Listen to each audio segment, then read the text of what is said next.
मत्स्यजीवी जीविका छड़ाई नहीं देवी नदी बन्या। चलित वर्ष देवी नदी में आसीथिबा बन्या अस्तरंग काकटपुर अंचल मत्स्यजीवी जीविका छड़ाई नहीं।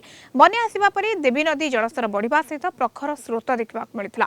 फल मत्स्यजीवी मैंने नदी को माछ धरने को जापना निज कौलिक वृत्ति दीर्घ 1.5 मास हेब हाथ बांधि बसी रही।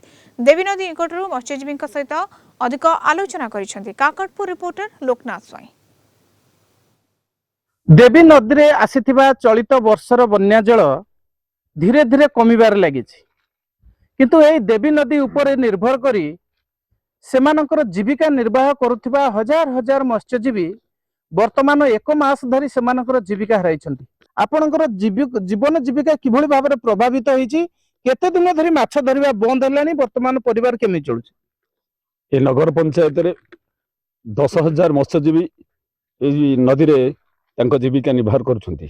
आमे प्राय मासे 1.5 मास पाखापाखि हो गला नदी की जाई पारुनु कि माछ मारी पारुनु।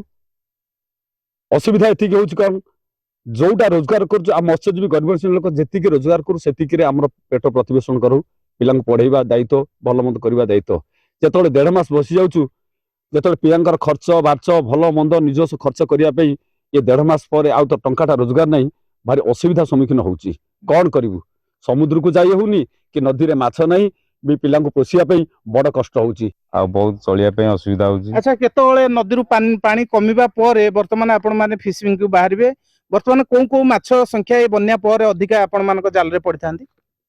वर्तमान तो बन्या परे इलिशी माछ मरियो।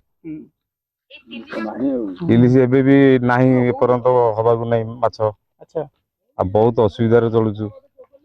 तेणु यही समय रे माछ धरिया संपूर्ण बंद आउरी माछ गोटा प्राय बंद रही पारे। निश्चित भाव में जो भली भाव में भाई कहते जो बन्या आसूची मत्स्यजीवी मानकर रोजगार एक प्रकार बंद हो जाउची कहिना जो पानी अधिक रोचे नदी रे से समय माछ धरिबा असंभव हो पड़ुची एवं समुद्र रे जो एक स्रोत रे पानी जाउची समुद्र मुहाण देई सेठारु माछ माने नदी को आसी पारु नाहंती बा आसंती नाही सेमान दाबी करछंती। तेणु राज्य सरकार किभଳି भाबरे एमानकु सहायता करछंती ता पर रहिछि हजार हजार मत्स्यजीवी मानकर नजर।